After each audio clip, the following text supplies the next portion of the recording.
আশা, এই নামটা এত গুরুত্বপূর্ণ নাম।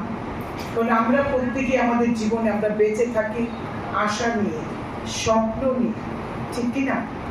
আমরা প্রত্যেক দিন কোনো না কোনো আশা আমরা থাকে, কোনো না কোনো আমাদের স্বপ্ন থাকে, কল্পনা থাকে, আমাদের প্রার্থনা থাকে ঈশ্বরের কাছে যে আমার আশা পূর্ণ করো, আমার কামনা পূর্ণ করো ঈশ্বর।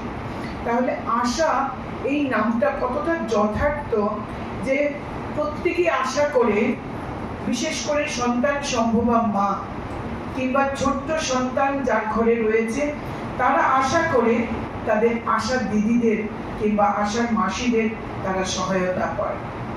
এই আশা নামটার সঙ্গে আপনাদের যে কর্তব্য, আপনাদের যে দায়িত্ব, এটা অত্যন্ত বাস্তবিক এবং অত্যন্ত তাৎপর্যপূর্ণ। যেভাবে আপনাদের নামকরণ হয়েছে এটা অনেক প্রাপ্তি, অনেক গুরুত্বপূর্ণ।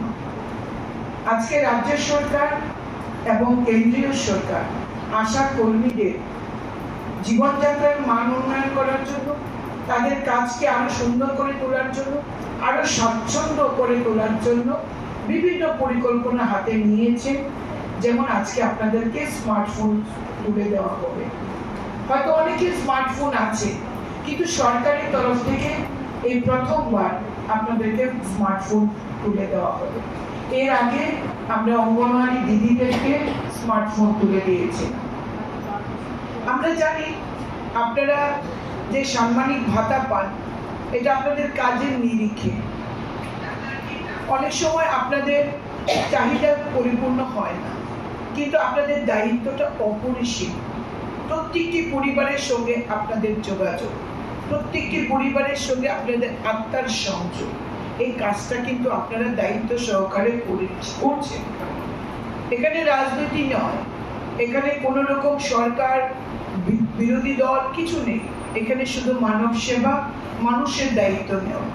আজকে যারা শিশু, আগামী দিনে তারা ভবিষ্যৎ।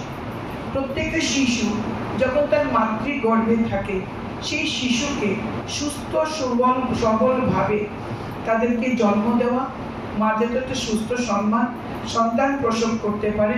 এখানে লেখা আছে আসুন একসাথে গড়ে তুলি সুস্থ ত্রিপুরা। এটা আপনাদেরও অঙ্গীকার যে আমাদের ত্রিপুরাকে আমরা একটা